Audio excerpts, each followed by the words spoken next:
আসসালামু আলাইকুম প্রিয় এসএসসি 25 পরীক্ষার্থীরা। তো অলরেডি তোমাদের এসএসসি পরীক্ষা শেষ হয়েছে। তো তোমাদের কলেজ ভর্তি কবে থেকে শুরু হবে এটা কিন্তু এই ভিডিওর মাত্র বিস্তারিত আলোচনা করব। ভিডিওটি খুবই গুরুত্বপূর্ণ, অবশ্যই সম্পূর্ণ ভিডিওটি মনোযোগ সহকারে দেখবে। তো বিষয়টা হচ্ছে যে তোমাদের এসএসসি পরীক্ষা শেষ হওয়ার পর তোমাদের এসএসসি পরীক্ষার রেজাল্ট প্রকাশ করবে। রেজাল্ট প্রকাশ করার পর বোর্ড চ্যালেঞ্জের জন্য সময় দেবে। বোর্ড চ্যালেঞ্জের রেজাল্টের প্রকাশের পর তোমাদের কিন্তু কলেজ ভর্তি শুরু হবে। তো কলেজ ভর্তি কবে থেকে শুরু হবে বা কোন মাস থেকে শুরু হবে সেটা কিন্তু তোমাদের এই ভিডিওর মাত্র বিস্তারিত আলোচনা করব।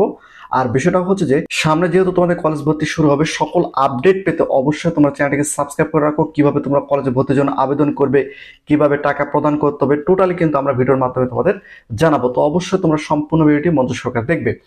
তো ফার্স্ট অফ অল তোমাদের বলে রাখি, তোমাদের এসএসসি 25 পরীক্ষার রেজাল্ট প্রকাশ করবে জুলাই মাসের 15 তারিখের মধ্যে প্রকাশ করবে। অর্থাৎ এমন হতে পারে যে তোমাদের 8 তারিখ থেকে 15 তারিখের মধ্যে তোমাদের এসএসসি 25 পরীক্ষার রেজাল্টটা প্রকাশ করবে।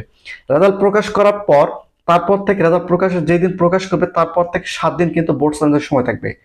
7 দিনের মধ্যে যে সকল শিক্ষার্থীরা বোর্ড চ্যালেঞ্জ করবে সেই খাতাগুলো দেখার জন্য কমপক্ষে 25 দিনের মতো সময় লাগে। 25 দিন যাওয়ার পর তোমাদের 2 থেকে 3 দিন পর কিন্তু তোমাদের কলেজ ভর্তি শুরু হয়। তাহলে আমি যে তোমাদের বলি, যদি জুলাই মাসের 15 তারিখের মধ্যে রেজাল্টটা প্রকাশ করে, সেক্ষেত্রে জুলাই আগস্টের 15 তারিখ বা 20 তারিখ পর্যন্ত তোমাদের বোর্ড সায়েন্সের খাতা দেখা হবে, বা 25 তারিখ পর্যন্ত খাতা দেখা হবে। সেক্ষেত্রে আগস্ট সেপ্টেম্বর মাস থেকে তোমাদের কলেজ ভর্তির কার্যক্রমটা শুরু হওয়ার সম্ভাবনা সবচেয়ে বেশি। এখন যদি দেখা যায় যে বোর্ড সায়েন্সের খাতার আবেদন কম পড়ছে, সেক্ষেত্রে সময় আগে আসবে। যদি বেশি পড়ে সেক্ষেত্রে সময়টা পিছিয়ে যাবে। সেপ্টেম্বর মাস থেকে তোমাদের সেপ্টেম্বর শুরু থেকে তোমাদের কলেজ ভর্তির কার্যক্রমটা শুরু হবে। এটা হচ্ছে তোমাদের এসএসসি 25 পরীক্ষার্থীদের কলেজ ভর্তি কবে থেকে শুরু হবে সেটা কিন্তু আমি তোমাদের পরিষ্কার করে দিলাম। তো তারপরে যদি তোমাদের মধ্যে কোনো কনফিউশন থেকে থাকে বা কোনো প্রশ্ন থেকে থাকে, অবশ্যই তোমার চ্যানেল সেটা নিচে কমেন্ট করে জানাতে পারো।